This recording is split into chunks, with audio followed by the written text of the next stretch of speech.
예배 가운데 나오신 우리 모든 성도님들 가운데 하나님께 주신 놀라운 은혜와 평강이 날마다 함께 하시기를 주님의 이름으로 축복합니다. 계속해서 사도신경의 고백을 함께 살펴보고 있는데요. 오늘은 예수님께서 이 땅에서 하신 일들 가운데 고난과 죽음에 대해서 함께 살펴보고자 합니다. 사도신경에서는 예수님의 동정녀 탄생에 대해서 고백한 후 바로 예수님의 십자가 죽음으로 넘어갑니다. 탄생 다음 바로 죽음으로 훅 건너뛴 것이죠.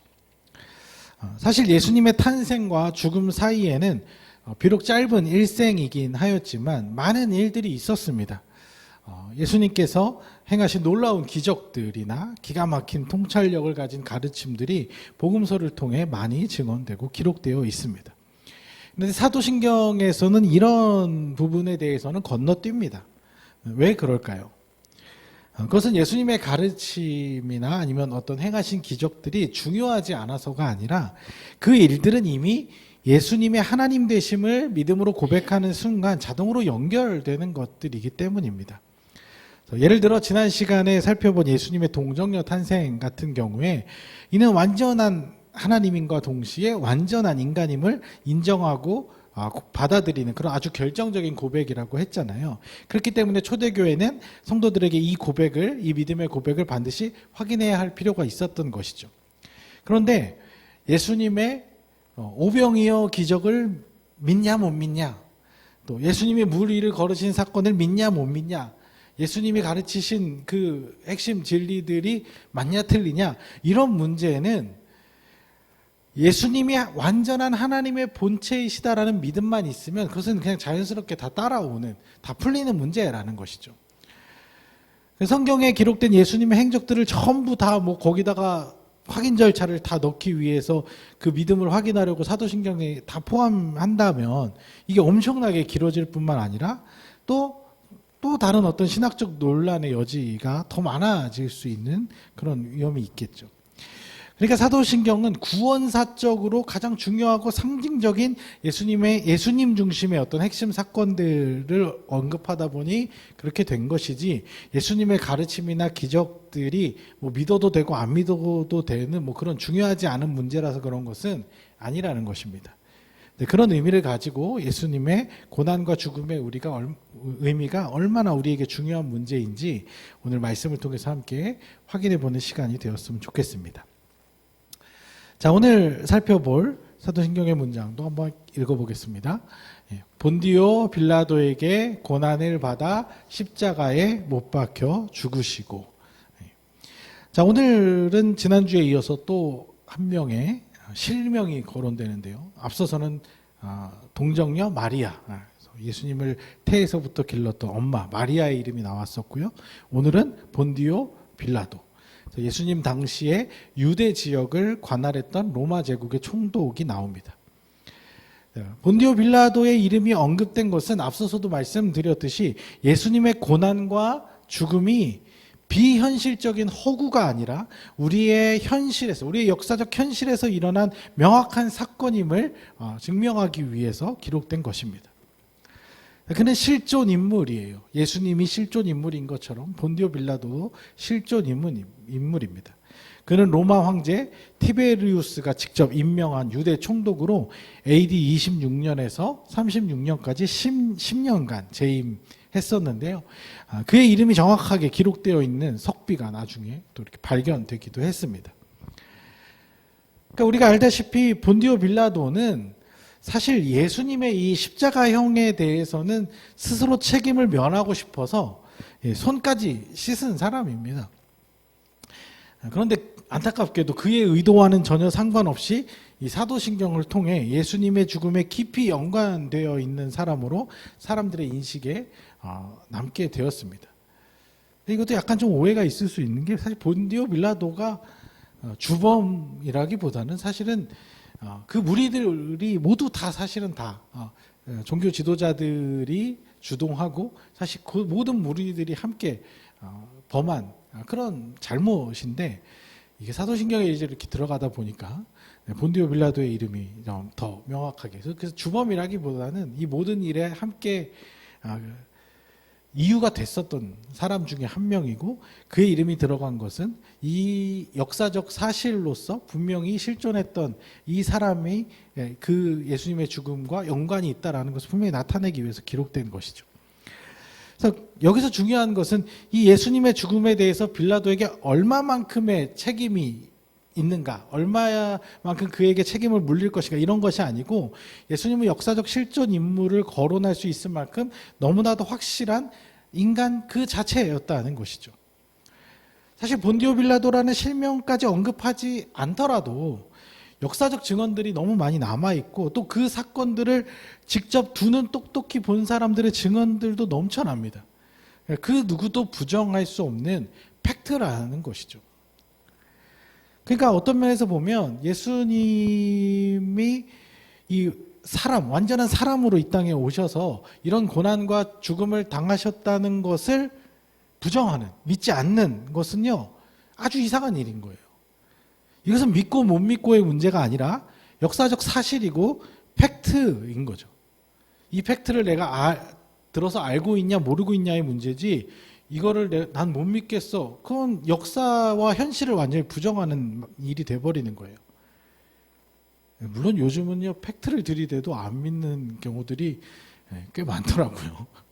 그러니까 되게 웃겨요. 이게 지금 기록으로, 증언의 기록으로 되어 있는데 요즘은 영상을 찍어서 갖다 줘도 안 믿으려고 그러면 죽어도 안 믿거든요.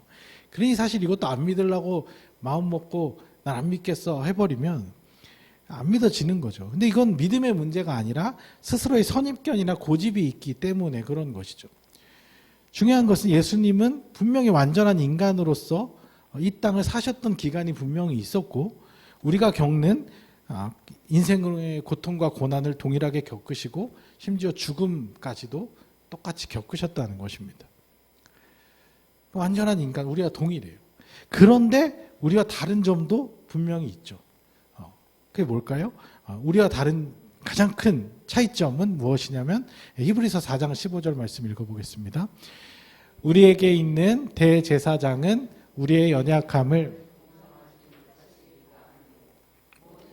우리와 똑같이 시험을 받으신 이로되 죄는 없으시니라. 그러니까 우리랑 다 똑같은데 완전한 인간이시긴 한데 우리와 다른 유일한 차별점이라고 하면 죄가 전혀 없으시다는 것이죠. 이게 믿어지십니까? 이게 받아들여지십니까? 이게 또 어떤 의미인지 이해가 가십니까? 여기서 죄가 없다고, 죄가 없으시다고 이야기한 것은 단지 십자가 처형을 당할 만한 법적 문제를 야기한 적이 없다, 뭐 이런 얘기를 하는 게 아니에요. 시험 당할 아무런 어떤 죄 몫이 없었는데 억울하게 잡혀가서 돌아가셨다, 단지 이걸 얘기하는 게 아니라는 거예요. 그러니까 요즘도 뭐 간혹 억울하게 감옥을 가거나 누군가에 의해 뭐 의도적으로 법적 고발을 당하거나 하면 마치 자신을 뭐 예수님처럼 희생당하는 것처럼, 예수님처럼 자기를 비유하는 사람들이 종종 있는데 이거는 지나친 과장이고 아주 자기 연민입니다. 물론 이제 그 억울한 상황들을 통해서 예수님도 참 많이 억울하셨겠구나, 뭐 이렇게 생각할 수는 있을지 모르겠지만 마치 그 정도의 억울한 어떤 일들을 우리가 살면서 겪으면서 그걸 가지고 내가 충분히 예수님의 어떤 그 고난을 다 이해하는 것처럼 자기를 또 예수님과 어떤 동일한 어떤 선상에 놓는다거나 이런 것은 지나친 자기 미화하고 잘못된 것입니다.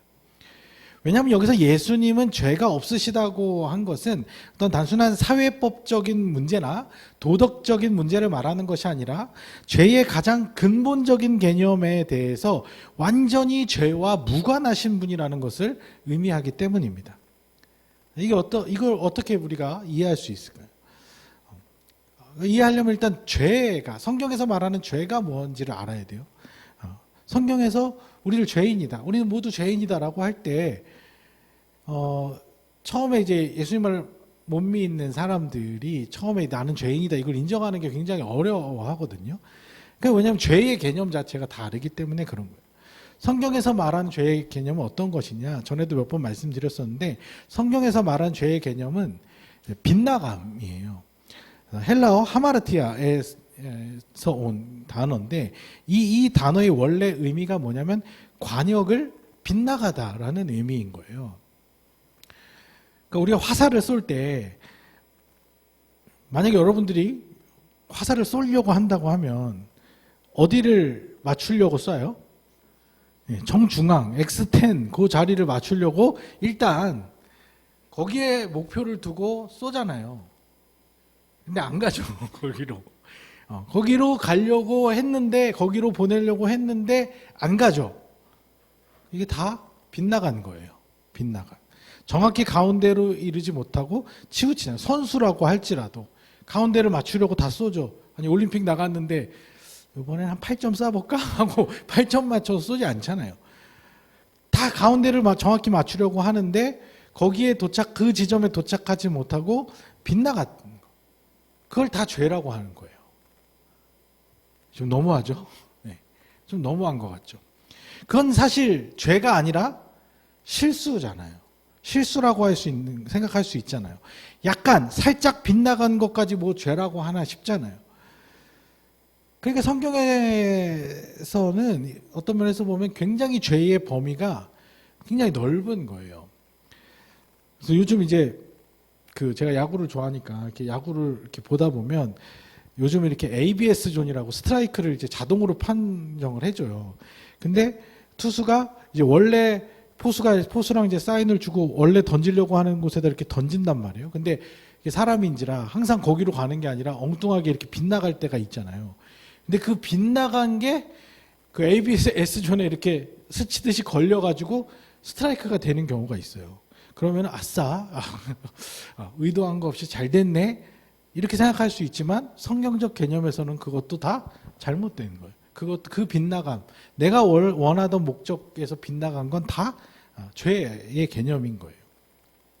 그러니까 이게 무슨 의미냐면 하나님께서 인간을 지으실 때는 그냥 심심해서 장난으로 내가 능력이 많으니까 이거 한번 만들어 볼까 하고 만든 것이 아니라 어떤 분명한 목적을 가지고 만드셨다는 거죠.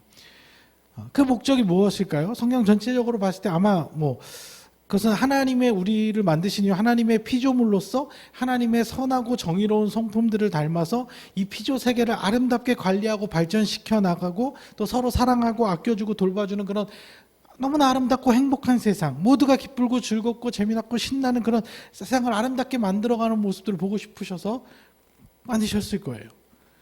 근데 인간이 그 목적에서 빗나가 버렸다는 것이죠. 그 모든 것이 죄가 되는 거예요. 그러니까 피조물로서의 그 하나님께서 난 너네를 이러려고 만들었어 했는데 그 목적을 이루려고 하지 않고 물론 거짓의 아비인 사단에게 속긴 했지만 결국에는 자기가 하나님이 되려는 자신이 하나님이 되려는 실수를 범한 거죠. 빗나가 버린 거죠. 그것은 애초에 하나님의 계획에 의도에 전혀 없었던 부분인데 그 선악과를 따먹는다고 해서 하나님의 자리에 오를 수 있는 것도 아니었는데 속아서 잘못된 선택을 함으로 말미암아 하나님의 원래 계획, 원래 목적에서 한참 빗나가 버리고 만 것이죠. 그 처음 빗나감으로 인해서 모든 것이 다 어그러지고 망가진 거예요. 그래서 이 피조 세계의 모든 것들이 하나님의 원래 목적에서 다 어긋나기 시작했어요. 모든. 그러니까 이 세상이 죄악된 세상이라고 말하는 거예요. 부분적으로 하나님의 선한 성품들이 우리에게 형상들이 남아있기 때문에 부분적으로 선한 모습들이 나타나기도 하고 좋은 영향들이 있기는 하지만 이미 애초에 이 판이 어그러져 버렸기 때문에 판이 빗나가 버렸기 때문에 결과적으로는 결국 어떤 선을 인간의 노력으로 행한 선도 나중에 보면 그것이 결국에는 악한 결말을 맺게 되는 그런 빗나가 버린 세상이 되었다는 것이죠. 그런 세상에 우리가 이제 살고 있는 거예요. 하나님의 원래 목적대로 가고 있는 세상이 아닌 잘못된 선택으로 이미 망가져 버린 세상에서 살다 보니까 모든 것이 원래의 목적에서 빗나가는 방향이 되어 가고 있는 것이고 그렇게 하나님의 사랑, 우리를 향하신 하나님의 그 크신 사랑과 우리를 향하신 그 애틋한 마음에도 불구하고 여전히 그것과 상관없는 최악의 결과들이 계속해서 우리 삶에 나타나고 있는 거예요. 그러니까 죄냐 아니냐의 기준은 하나님의 의도냐 아니냐와 연관되어 있다는 거예요. 하나님의 계획과 목적에서 빗나간 것은 그것이 아무리 당장에는 선한 결과를 낳는다고 해도 결국은 죄가 되는 거예요. 그래서 모든 인간은 죄인일 수밖에 없는 것이고, 그렇게 될 수밖에 없는 이 상황 자체가 우리가 원죄의 영향 아래 있는 상태가 된다는 것이죠. 그런데 예수님은 어떤 분이에요? 예수님은 완전한 인간의 속성을 부여받기는 하셨지만 원래 하나님의 본체, 하나님과 동등된 하나님 그 자체이시기도 하잖아요. 그러니까 빗나간 것이 아니에요. 예수님이 이 땅에 오신 것은 정확한 하나님의 의도와 목적, 우리를 구원하시기 위한 하나님의 의도와 목적과 계획 안에 있는 것이기 때문에 예수님은 죄가 될 수가 없는 거예요. 그러니까 정리해 보면 예수님은 완전한 인간의 모습으로 오셔서 우리와 같이 고난도 당하시고 죽음에 이르기까지 하셨지만, 그것은 우리와 같이 죄인이었기 때문에 그걸 당한 것이 아니라 죄와는 전혀 상관없으심에도 불구하고 우리와 같은 처지에 있기를 스스로 자처하시고 받아들이셨기 때문에 그런 것이다라고 이해할 수 있다는 것이죠. 그래서 이게 왜 중요하냐? 죄가 없으신 상태로 인간의 고통과 죽음을 겪으셨다는 것은 우리의 구원자로서 아주 중요한 대속적 사역을 의미하기 때문인 것입니다. 그러니까 죄라는 것은 결국 사단이 미끼를 던지고 인간이 그걸 물어서 생긴 일이잖아요. 그러니까 사단은 하나님의 목적과는 전혀 다른 방법으로 우리를 빗나가게 하기 위해서 계략을 쓴 건데 인간이 거기에 말려들고 만 것이죠. 그런데 하나님께서는 그렇게 빗나가 버린 우리를 영원히 빗나가도록 내버려 두지 않으시고 다시 원래의 목적을 이룰 수 있도록 회복해 나가려는 거예요. 그런데 인간은 스스로는 그것을 회복할 능력이 없는 거죠. 왜냐하면 자기가 선택해서 우리 스스로의 선택으로 빗나가 버린 것이기 때문에. 그러니까 우리가 살고 있는 세상이 왜 이렇게 힘들고 고단하냐. 예수님을 믿어도 우리가 구원받은 하나님의 백성인데도 왜 삶이 이렇게 힘들고 고단하냐. 그거는 우리가 하나님의 목적과 빗나간 세상에 이 판이 그렇기 때문에 그런 거예요. 그래서 우리 사랑하는 성도님들, 지난 한 주간도 고단하셨죠. 바쁘기도 하고 정신없기도 하고 그냥 마음 편하게 그냥 행복한 일들만 있었으면 좋겠는데 고민거리들도 많고 복잡한 일들도 많고 그러시잖아요. 저도 그래요. 저도 목사라고 날마다 하나님의 은혜 안에서 거룩하고 충만하고 삶이 막 감사와 평안으로 넘치고 그렇기도 하지만 가끔은 또 한숨만 나오고 힘들고 답이 없는 것 같고 답답하고 그런 마음에 사로잡힐 때도 많아요. 우리가 지금 다 이렇게 평안한 모습으로 와서 예배드리지만 지난 한 주간만 해도 우리 복잡한 고민거리가 스트레스들 이런 것이 얼마나 많으셨습니까? 그런데 그 모든 문제들의 원인을 따지고 보면 둘 중에 하나예요. 이 상황을 만든 다른 누군가 때문이거나 아니면 그 상황을 대처하지 못한 나 때문이거나. 무슨 말이냐면 인간은 누구 탓을 할 수가 없다는 거예요. 우리들이 만들어 놓은 세상이 이 모양인 걸 어떡합니까? 근데 예수님은 아니에요. 예수님이 이렇게 망가뜨린 건 아니잖아요. 예수님이 우리의 지금 이 현실을 이렇게 망가뜨리신 분이 아니잖아요. 그런데 인간의 몸을 입고 오시다 보니까 하나님이신데도 겪지 않아도 될 이런 인간의 고통과 아픔을 다 겪으셔야만 했던 것이죠. 예수님께서 이런 문제들을 우리와 똑같이 오롯이 다 겪으신 이유는 우리가 당해야 할 궁극적 죄의 심판을 예수님이 똑같이 당하심으로써 우리를 대신하기 위하셨다는 거예요. 대속적 죽음을 위한 것이라는 거죠. 오늘 본문 말씀이 그걸 이야기하고 있는데요. 같이 읽어보겠습니다. 그러므로 그가 범사의 형제들과 같이 되심이 마땅하도다. 이는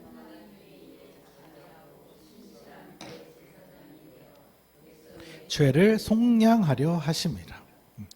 그러니까 구약의 제사 제도를 보면 희생제물에 대해 죄를 전가하는 작업이 있습니다.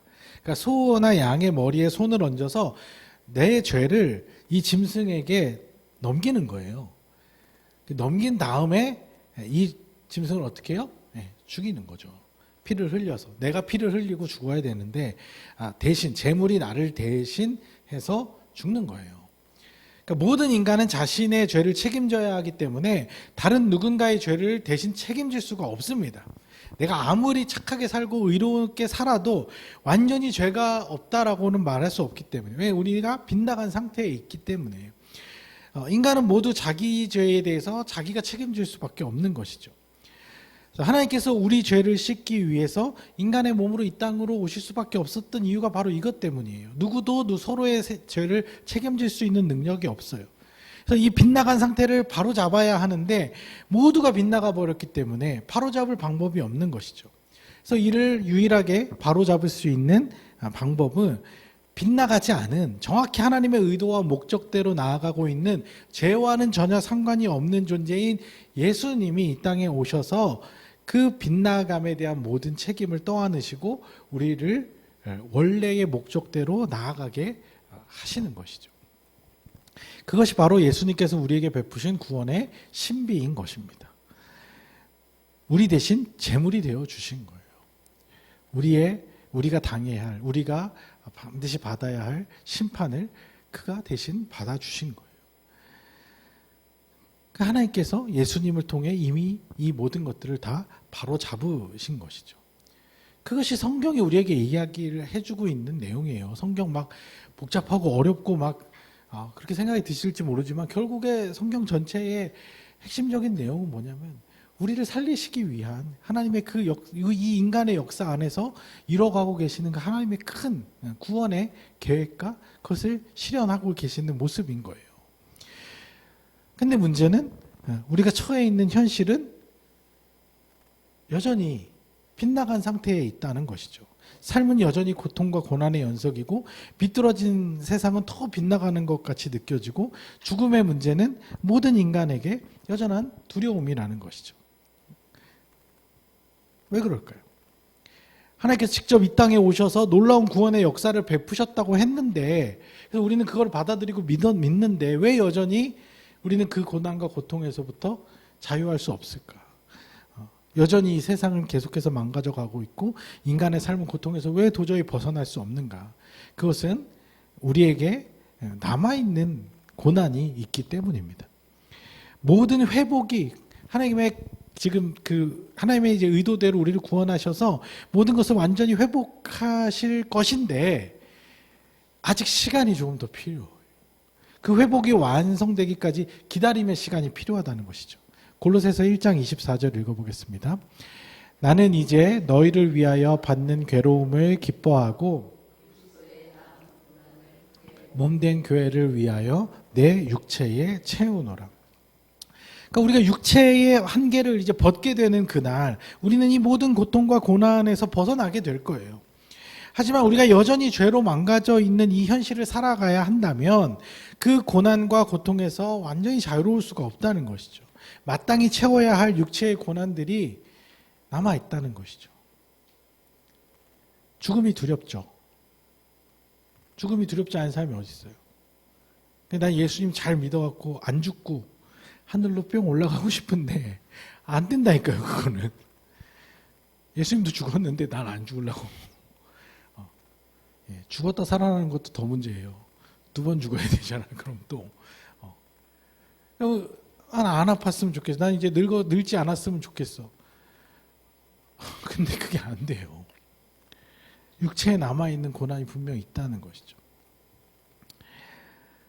하지만 분명한 것은요. 죄로 인해 빗나간 모든 인생들은 그 고통과 고난 그리고 죽음 앞에서 무력화되었지만 예수님은 그것을 이겨내신 분이시거든요. 안 겪으신 분이 아니라 겪고 나서 이겨내신 분이시죠.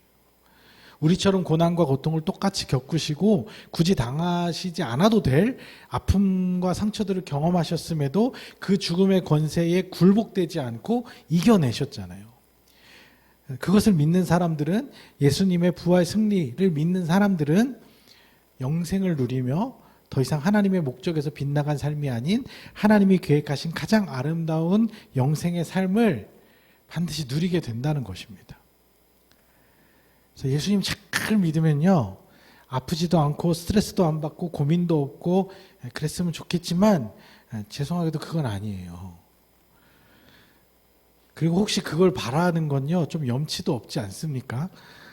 왜요? 예수님은 죄가 없으신데도 그걸 다 받으셨는데, 우리보다 더 큰, 어쩌면 우리가 인생에서 절대로 겪어볼 수 없는 정말 어마어마한 고통과 아픔, 죽음을 경험하셨는데, 우리는 그냥 잘 믿는 믿음 하나 가지고 이 모든 고통과 스트레스와 아픔을 그냥 다 면하고 싶다고요? 그렇게 될 수 있으면 좋겠지만 그건 아니에요.